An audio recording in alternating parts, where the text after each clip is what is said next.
The Ivory Tower Apartments in Lekki, Lagos, were the epitome of modern luxury built to dazzle. The high-rise offered panoramic ocean views, rooftop pools, and personalized concierge services. It was managed by Crown Edge Facilities Limited, a company with a reputation for precision, though whispers among tenants often hinted otherwise. Rent began at 8 million naira annually, and only Lagos elite could afford its exclusivity.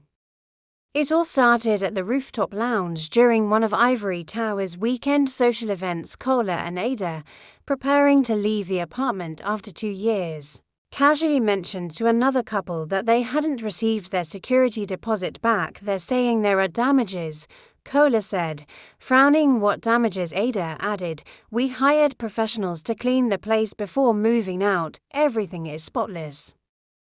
Angela, overhearing the conversation, joined in. "Same story with me. Last year I left the place cleaner than when I moved in. Yet they deducted 500,000 naira for scratches on the marble floor. I'm sure those scratches were already there." Soon, more tenants chimed in. Chuka shared his ordeal. Crown Edge had withheld 2 million naira of his 2.5 million naira deposit, claiming structural repairs to his balcony railing. "I challenged them," he said, his tone heated, "but they waived some vague clause in the lease agreement and dismissed me." The realization hit hard. Crown Edge seemed to have a pattern of withholding deposits. Suspicion and anger began to brew among the tenants. Kola and Ada decided to confront Crown Edge's management, armed with photos of their apartment taken before moving out. They requested a meeting. They were met with a cold reception and an email days later stating that damages to the walls and plumbing had necessitated repairs. Determined, they turned to Angela for help. "You're a journalist," Ada said. "Can't you dig into this?" Angela, always up for a challenge, agreed. She reached out to other tenants, compiling evidence of similar disputes. Chuka, ever the legal eagle, offered to review the lease agreements. "This is a classic case of mismanagement," he said. "After a preliminary review, they're exploiting vague clauses to their advantage." The group discovered a pattern: deductions for repairs that tenants had no way to verify, vague invoices, and delayed responses to complaints. They suspected something deeper, a systemic misuse of funds. Angela organized an impromptu meeting in the lounge over wine and light snacks. She presented her findings. "Crown Edge isn't just disorganized, they're intentionally exploiting us," she declared. The tenants decided to escalate. They drafted a petition demanding transparency in security deposit deductions and a detailed audit of Crown Edge's financial practices. Angela reached out to her media contacts, while Chuka drafted a legal notice. The letter was delivered to Mr. Coker, who reluctantly agreed to meet with the tenants. The meeting was tense. Mr. Coker, dressed impeccably in a navy suit, began with a calm yet defensive tone. "Crown Edge is committed to maintaining the high standards of Ivory Tower. Any deductions are based on legitimate repair costs." Angela interrupted, presenting photos and videos from multiple tenants showing their apartments were in pristine condition upon move-out. Chuka followed up with legal arguments, pointing out inconsistencies in Crown Edge's claims.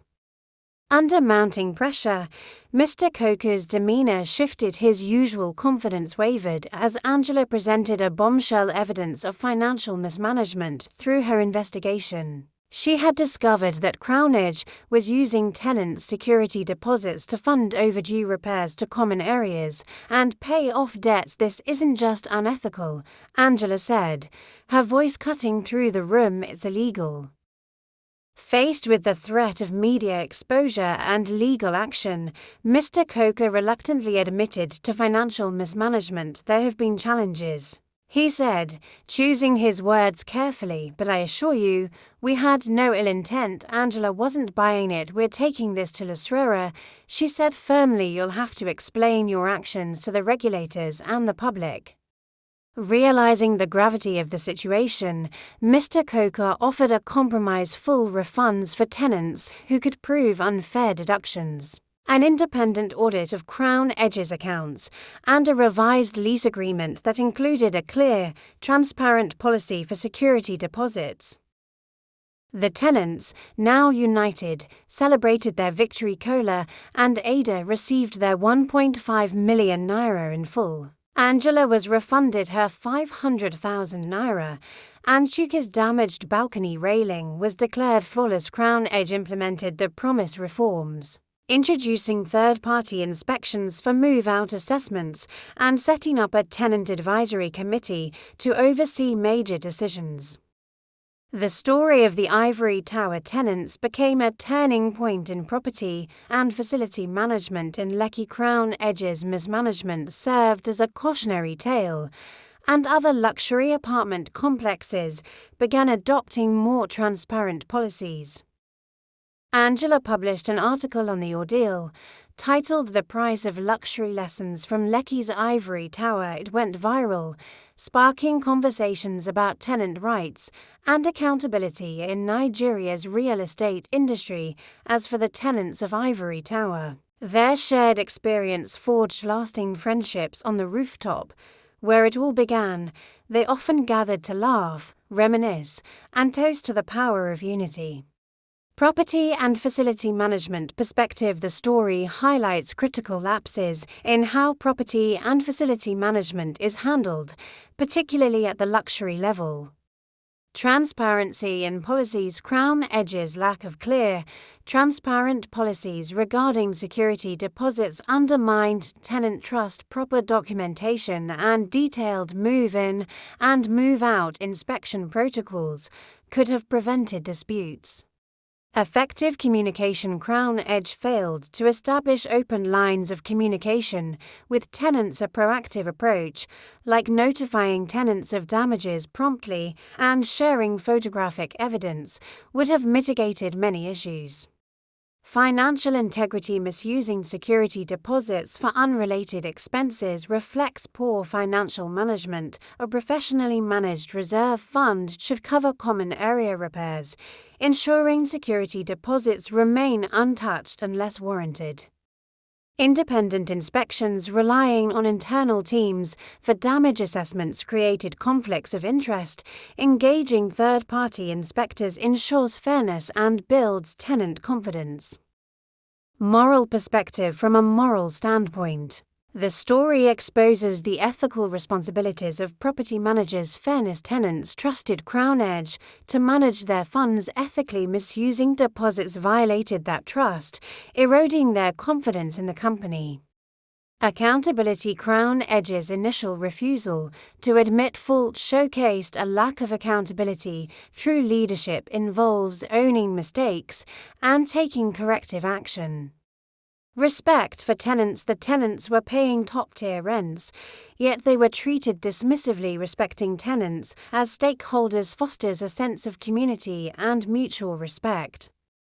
Justice. Angela and the tenants' fight for fairness reflects the moral imperative to challenge unethical practices and demand justice, even against powerful entities. Legal perspective. The story also highlights the importance of adhering to legal standards in property management. Tenant rights under Lagos state laws, including the Tenancy Law of Lagos. Tenants are entitled to a fair return of their security deposits, minus justified and verifiable deductions. Crown Edge breached this right by failing to provide evidence of damages. Breach of contract. The misuse of security deposits for unrelated expenses constituted a breach of the lease agreement, which specifically limited the use of such funds. Regulatory oversight. The threat of escalation to Lusrera underscores the role of regulatory bodies in protecting tenant rights and holding property managers accountable. Evidence requirements. Legally, property managers are required to provide detailed invoices and photographic evidence of damages to justify deductions, which Crown Edge failed to do initially. Lessons learned for property and facility managers. Be transparent. Establish and communicate clear policies for managing security Deposits. This includes providing tenants with detailed breakdowns and evidence of deductions. Embrace accountability. Mistakes happen, but owning up to them and making amends strengthens trust and reputation. Professional standards. Adopting industry best practices like third-party inspections and independent audits enhances fairness and credibility. Foster tenant relationships. Engage tenants as partners rather than adversaries. Proactive communication and regular updates build a collaborative environment. For tenants, document everything. Take photos and videos of the property during move-in and move-out to protect yourself in disputes. Understand lease agreements. Read and understand all clauses, especially those related to deposits, maintenance, and repair obligations. Advocate for rights. Don't hesitate to challenge unfair practices. Regulatory bodies and legal avenues exist to ensure tenant protection. Unity is strength. Collective action, as demonstrated by the tenants, is a powerful tool to address systemic issues. For the real estate industry, regulatory enforcement. Regulatory bodies like LOSRERA must enforce stricter compliance with property management laws. Education and training. Property managers should undergo training in ethical practices and tenant relations to ensure professionalism. Public awareness. Stories like this can educate tenants and landlords about their rights and obligations, fostering a more equitable rental market. In conclusion, the Lekki lease conundrum is not just a tale of tenant-manager conflict, but a broader lesson in the importance of transparency, ethics, and collaboration in property and facility management. By addressing these challenges, stakeholders can create harmonious living environments that benefit all parties. If you find this story enlightened, please like, comment, share and subscribe to my channel for more content on property, facility and real estate management business tips. Thank you for watching. See you in my next video. God bless you.